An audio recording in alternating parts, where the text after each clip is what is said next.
एब्जॉर्प्टेंस and transmittance की बात करते हैं। देखो, आपके पास एक बॉडी है और मान लो कोई इसके ऊपर किसी ने रेडिएशंस को घेरा। आपने कहा रेडिएशंस घेरा मतलब क्या होता है? चलो मान लो इंफ्रारेड रेज घेरती, गर्मी हीट रेडिएशंस को घेरा, थर्मल रेडिएशंस को घेरा, कोई भी रेडिएशंस को घेरा, ब्लू लाइट घेर दी, रेड लाइट घेर दी, कुछ तो रेडिएशंस की फॉर्म में घेरा।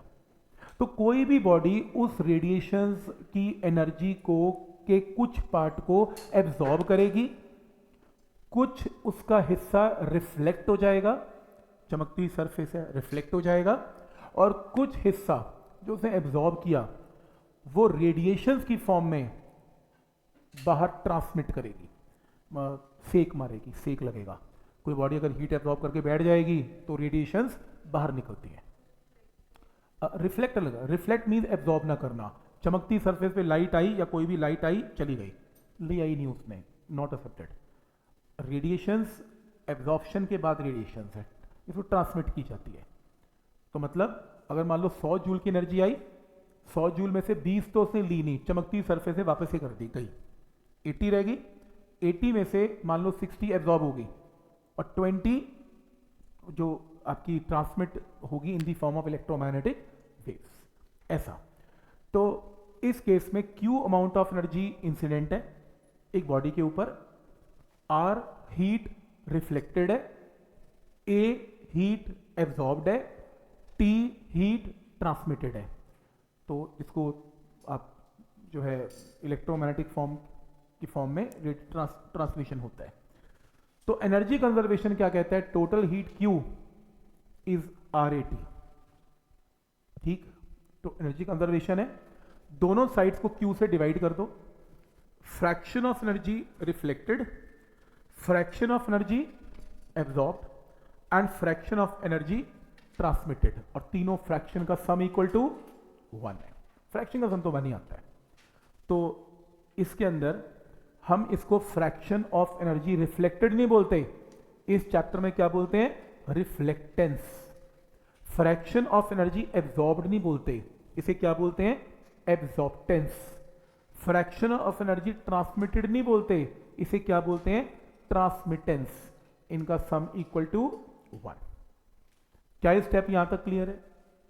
तो इसको डिफाइन किया गया रिफ्लेक्टेंस, कोई डेफिनेशन की जरूरत नहीं है, बता दिया मैंने। Fraction of energy reflected is known as reflectance.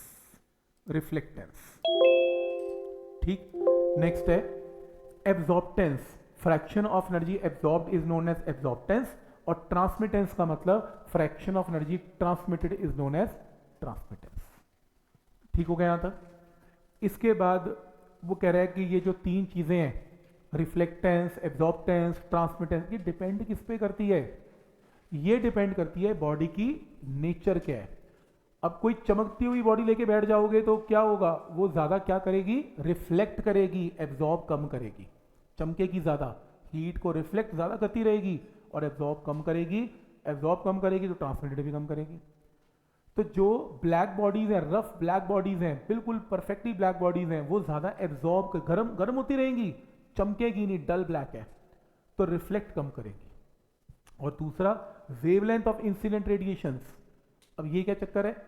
एक बॉडी के ऊपर अगर मैं रेड लाइट गिरता हूं, रेड कलर की लाइट गिरता हूं in the form of radiations, तो वो रेड कलर की लाइट को रिफ्लेक्ट ज्यादा करती है, एब्जॉर्ब कम करती है।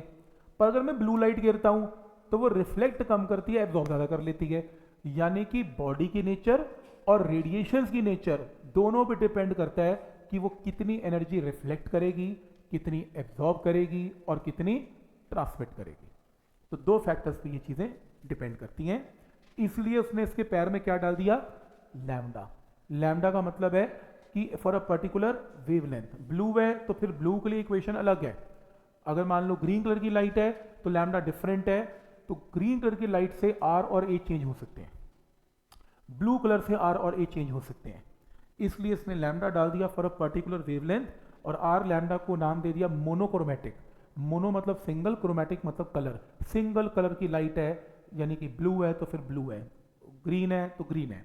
Monochromatic reflectance, monochromatic absorptance and monochromatic transmittance. ठीक। और इसका एक स्पेशल केस है, मान लो आपके पास एक बॉडी है, उस बॉडी का R प्लस ए प्लस टी तो 1 है, उस बॉडी का स्मॉल t 0 है।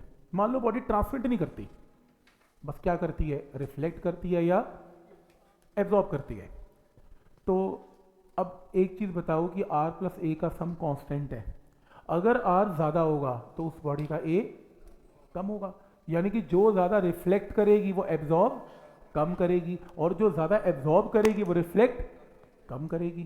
तो ये तो बिल्कुल सही है, ये तो हमें पता ही है कि good reflectors are bad absorbers. ये मैथमेटिकल प्रूफ हो रहा है एनर्जी कंजर्वेशन से।